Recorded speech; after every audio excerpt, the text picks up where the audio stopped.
Good morning students, जय श्री राधे। मैं Vipin sir और न्यू सक्सेस कोचिंग सेंटर में आप सभी का फिर से एक बार स्वागत है। अब इस चैनल का नाम न्यू सक्सेस कोचिंग सेंटर की जगह पर ये दिया गया है जीविका केमिस्ट्री क्लासेस। जीविका केमिस्ट्री क्लासेस, ठीक है ना।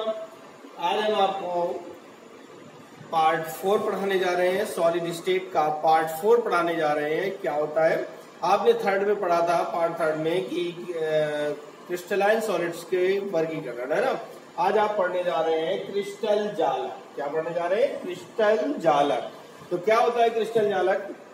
कि क्रिस्टलीय ठोसों का मुख्य अभिलक्षण, क्रिस्टलीय ठोसों का मुख्य अभिलक्षण यानी प्रमुख लक्षण क्या है, प्रमुख व्यवस्था क्या है, वो क्या होती है संरचना, वो चीज। तो क्रिस्टलीय ठोसों का मुख्य अभिलक्षण अवयवी कणों की नियमित पुनरावृत्ति है। अवयवी कणों की नियमित पुनरावृत्ति है, यानी अवयवी कण यदि क्रिस्टल जालक हमारा अणुओं से बना है या परमाणुओं से बना है या आयनों से बना है, तो उनकी एक निश्चित व्यवस्था होनी चाहिए। जैसे प्लस के बाद माइनस आता है, माइनस के बाद प्लस आता है, एक निश्चित क्रम में अगर व्यवस्थित है, बैठे हुए हैं, तो उसे हम आदर्श क्रिस्टल कहते हैं। नियमित पुनरावृत्ति, यदि क्रिस्टल में अवयवी कणों को त्रिविमीय व्यवस्था के रूप में, यदि क्रिस्टल में अवयवी कणों को त्रिविमीय व्यवस्था के रूप में व्यवस्थित किया जाए, त्रिविमीय व्यवस्था के रूप में व्यवस्थित किया जाए, तो इस प्रकार से प्राप्त संरचना क्रिस्टल जालक कहलाती है तथा इसके एक भाग को क्रिस्टल कहते हैं। अब कैसी बात करते हैं, देखिए हम आपको समझाते हैं कि अगर हम यहाँ पर मान लो ये अवयवी कण है, इनको हमने चौड़ाई में और ये हमने इनको लंबाई में व्यवस्थित कर दिया, है ना। यानी ये हो गए एल और बी, यानी लेंथ और ब्रेथ, लंबाई और चौड़ाई में व्यवस्थित कर दिया। और इन्हीं कणों को अगर हम ऊंचाई में व्यवस्थित कर दें कुछ इस तरह से, तो त्रिविमीय व्यवस्था ये हो जाती है, जहां पर लंबाई में, चौड़ाई में और ऊंचाई में कणों को अगर व्यवस्थित किया जाए, इस प्रकार से व्यवस्थित करते हैं, तो जो संरचना बनकर प्राप्त होती है उसे हम क्रिस्टल जालक कहते हैं। और इसके किसी एक भाग को, जैसे ये भाग अलग रखा हुआ है, किसी एक भाग को क्रिस्टल कहते हैं। अब ये कैसे, हम आपको फॉर एग्जांपल देते हैं।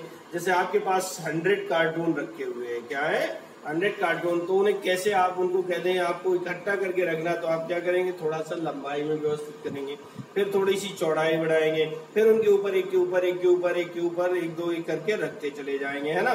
तो जब इस तरह से आप संरचना को रखते चले जाएंगे, तो एक जो घन के रूप में रचना प्राप्त होगी, उसे हम क्रिस्टल जालक कहते हैं।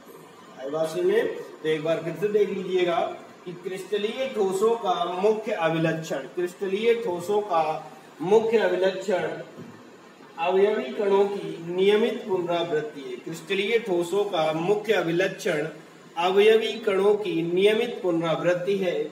यदि क्रिस्टल में अवयवी कणों को त्रिविमीय व्यवस्था लंबाई, चौड़ाई और ऊंचाई त्रिविमीय व्यवस्था के रूप में व्यवस्थित किया जाए, तो प्राप्त संरचना क्रिस्टल जालक कहलाती है तथा इसके एक भाग को क्रिस्टल कहते हैं। आया समझ में? आगे देखते हैं। देखिए, अगर आपको समझ में नहीं आया तो कमेंट बॉक्स में कमेंट कर सकते हैं, और वीडियो अगर पसंद आए तो लाइक करें, शेयर करें, और अगर आप चैनल में नए हैं तो चैनल को सब्सक्राइब करें और बेल आइकन को प्रेस करें, जिससे आपके सारे वीडियोस का नोटिफिकेशन पहुंच सके और आपको 12th क्लास की बढ़िया से बढ़िया तैयारी हो सके। ठीक है, देखिए बेटा कि लॉकडाउन चल रहा है, कोरोना की महामारी चल रही है, आपका घर में रहना सुरक्षित है। ठीक है, जितना आप घर में रहेंगे उतना ही ज्यादा सुरक्षित है, इसलिए घर में रहिए, स्टे होम स्टे लाइफ। ठीक है ना। बट आपकी 12th क्लास की जो तैयारी है वो आपकी मोबाइल पर या यूट्यूब पर आपकी बड़ी आसानी से हो सकती है। ठीक है ना, जैसे कि मैं आपको लिख कर दे रहा हूँ, जिससे आपको नोट्स बनाने में भी कोई प्रॉब्लम नहीं होगी। तो चलिए आगे देखते हैं कि क्रिस्टल जालक से संबंधित विभिन्न अभिलक्षण, क्रिस्टल जालक से कौन कौन से अभिलक्षण है, यानी क्रिस्टल जालक में ऐसी क्या बात आती है कि कौन कौन से अभिलक्षण आते हैं। नंबर 1 पर होता है फलक। फलक क्या होता है मैं आपको दिखाता हूँ। पहले फलक के बारे में देख लीजिए। जैसे ये डस्टर है ना, इसमें कितनी फलकें हैं? 6 फलक होती हैं। देखिए कौन कौन सी।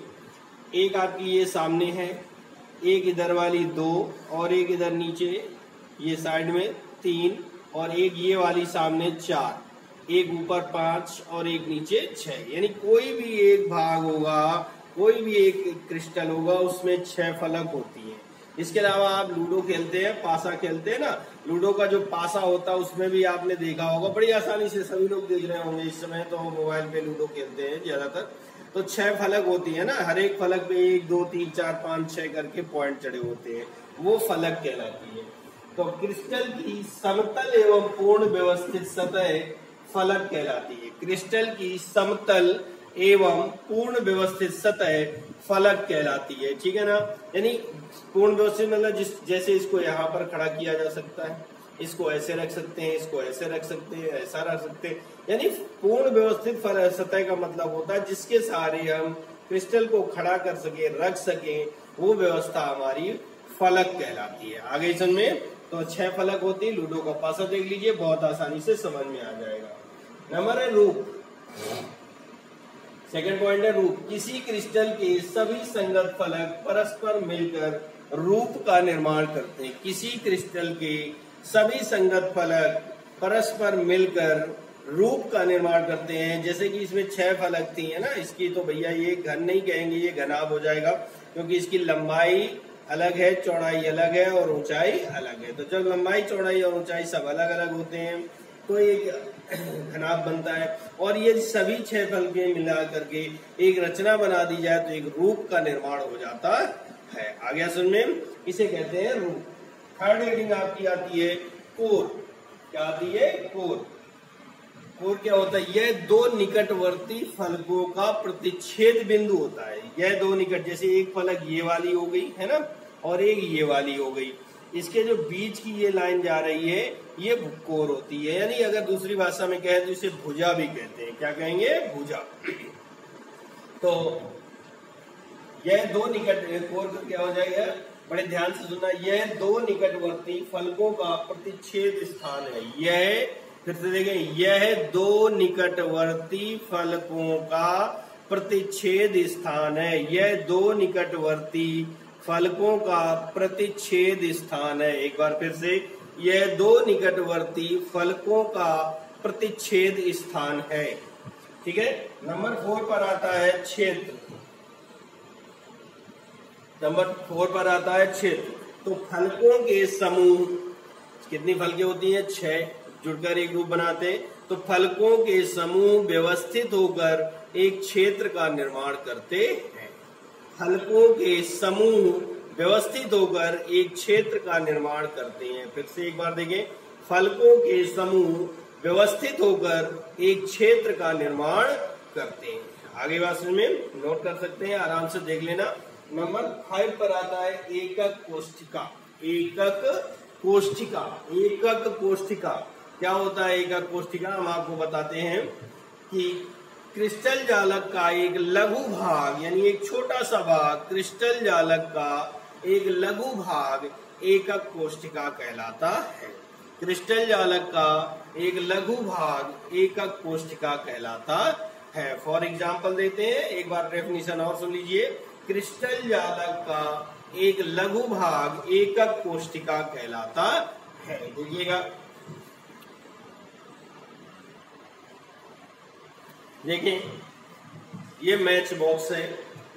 आप देखते हैं कि मैच बॉक्स एक लेते हैं, या अगर हम पूरा बॉक्स टाइप में लेते हैं तो उसमें 10 से 12 माचिस भरी होती हैं, और वो एक के ऊपर एक लंबाई में भी होती है, चौड़ाई में भी होती है और एक ऊंचाई में भी होती है। इस तरह से एक पूरा क्रिस्टल खरीद कर हम क्रिस्टल जालक लेकर आते हैं, और उसके एक भाग को, यानी एक माचिस के भाग को क्या कहते हैं? एकक कोष्ठिका। यानी एकक कोष्ठिका इस तरह से एक होती है। अगर इसी तरह के